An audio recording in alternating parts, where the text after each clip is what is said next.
Енді қаз жапсырып көрейік. Мына бұлтты мына осы жерге жапсырамыз. Липучка арқылы жапсырамыз. Екінші бұлтты енді күнді жапсырамыз. Мына жерге осылай жапсырдық. Енді мына жерде көлдегі құстарды жапсырамыз. Үйрек жерде балапанымен бірге жүзіп жүр көлде. Енді бізге не жетіспейді? Теректерге алмалар жетіспейді. Мына жердегі алмаларды жапсырамыз.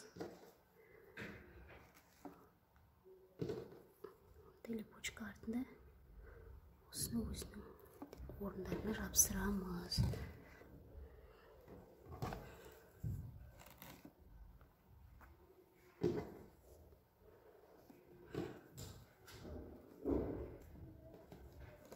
Оны жапсырып болдық.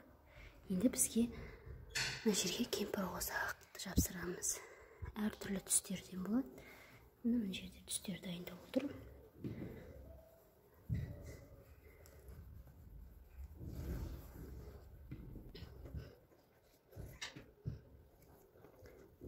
Енді мына жерге көйлектер жапсырамыз, ұшып жүрген көйлектерді.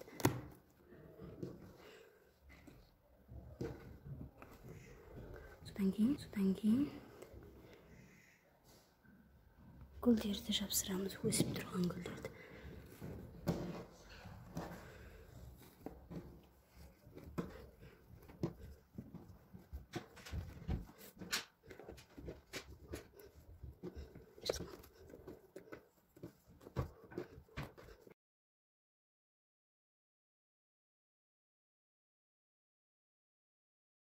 Міне жаз мезгіліне арналған көрнекілік. Өте әдемі.